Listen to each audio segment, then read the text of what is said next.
from Top Gun in a moment. And those opening scenes live this figure, which is textbook figure 4.1. On the right, it has a scale that is assessing or commenting on the level of visibility, high to low. High visibility means you can see it straight away and look at what it is, artifacts and physical characteristics.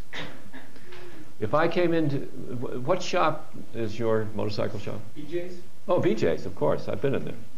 So, not recently, but the one on, tell me the street. Central. And like oh, the one on Central. Okay. Isn't there another one in town? There's a classic car shop.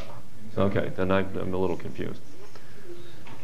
But artifacts are the physical characteristics that we can notice. And remember when we were talking about international visits, the items that came through in your comments right away were the physical things that you saw upon landing and what you could note immediately. Then there are values, and they come in two flavors. Values are the rules of behavior about how people are supposed to behave in this system. Espoused values are those that are spoken about or written about and are like customer service, thank the customer. I'm just using a couple of simple examples. But in use is tricky because sometimes the in-use values don't match up with the espoused values. So yes, customer service is number one, but suddenly somebody gets the idea of sort of cutting, just holding back a little bit. And don't say whether it happens or not. I'm just using you as the foil. And lastly are basic assumptions. And these are values that are hard to see from the outside and hard for the newcomer to understand immediately. And they are, and I'm going to give you a video example of this, but I'll give you an example from, and because she comes from a military family, you can either endorse this comment or not. It's your choice. But when I first went into the Air Force in 1957, I went in as an enlisted person, and I therefore went to basic military training at Lackland Air Force Base. And upon arrival, and we arrived like 3 in the morning, all this kind of stuff, and so on. And I was 17 and a half. What the hell did I know? Type of thing. And on the first day, we were taught that if it moves, salute it. I didn't learn until a few moments later that I'm not supposed to question the drill sergeant. So I raised my hand and I said, and he was a sergeant. I didn't say sir. I said, Sergeant. I knew I could say that. What do you mean? If it's a leaf blowing in the air, are we supposed to salute it? And he said, Airman Champoux, yes.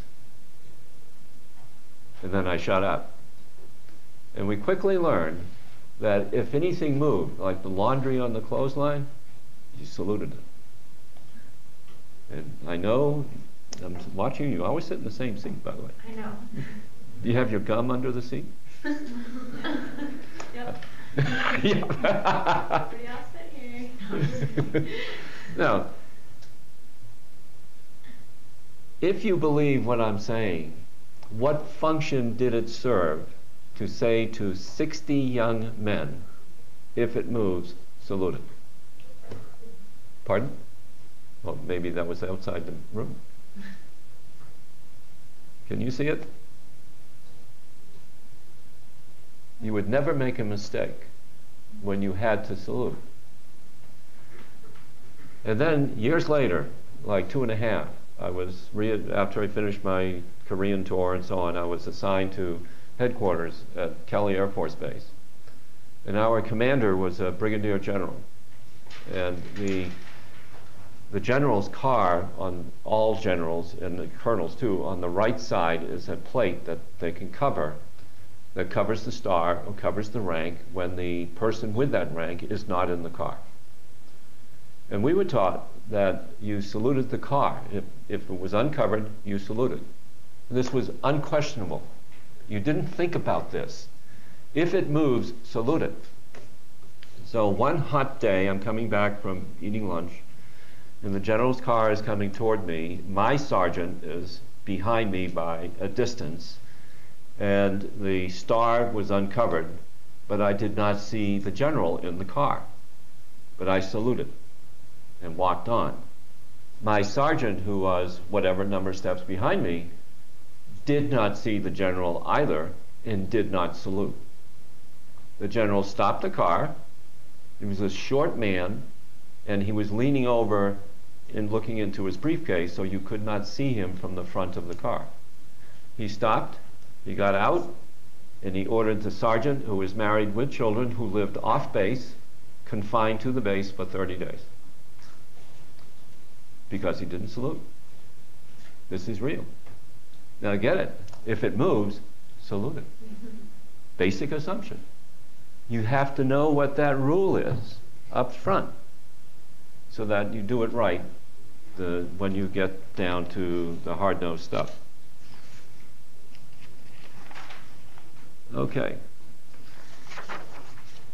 Now, I'm going to come back to this. I want to jump forward a little bit, and we can go on me, Aaron. I want to take you, in fact, no, stay that way, and see if you can get, maybe that's as tight as you can get? All right. This is page 79 of the text. And what I'm getting at here, because of what I want to do with the film Top Gun, is the kind of jargon that we can encounter in subcultures. Here are 4 words, and you know, if you're looking at page 79, you get the answer, but just look at the words if you can pull it off. What does each word mean to you? If you read ahead and saw my explanation, that's cheating, so we don't want to hear from you. But if you haven't, take a stab at it. What is tonic? Drink. What kind of drink, sir? Bubbly water. Bubbly water? Carbonated water, something like that. And are you thinking of tonic that you put gin in? Yes. Okay, I want to make clear that this is, therefore it has a certain flavor. Gin and tonic usually means one thing only. Yeah. Okay. Oops, the microphone fell off. Is he right? Well, he is in that context, but if you were in Boston and you went to a fast food place and ordered something, the clerk could say to you, what kind of tonic would you like? And that's the way we refer to it. Within a 10-mile radius from Boston, tonic is a soft drink. Not gin and tonic, but it's a Coke. You know, around here we say, oh, do you want a Coke, when you mean any soft drink. Next one is braces. What are braces? Take a stab. Frame braces. I can't hear you. A brace of frame. A brace? Brace for frame. A frame? Like to Frame hold two brace? things To hold, like, together? two twists. Oh, yes. No, that's not what this is. This is when jargon is unique to the subculture in which it exists. If you're in a framing shop and you say, I need 4 braces, they likely know you're talking about the braces that you're going to attach to the frame. What is it, sir? Suspender. Yep. Where? In England they call it. That's right. And so if you went in to buy a pair of slacks, the clerk could say to you, sir, would you like some braces to go with your slacks? And you would say, gee, I don't think I need any framing braces to go with my slacks. The other type of braces are the ones you put on your teeth, but that's not what this means. Next one is a bubbler. I'll give you a hint. This is in the United States. It's a water fountain. Where? I'm not sure. You're not sure? How did you know that it means a water fountain? I've just known that. Okay. It's specific to the upper Midwest, like Milwaukee and that area. They refer to the water fountain as a bubbler.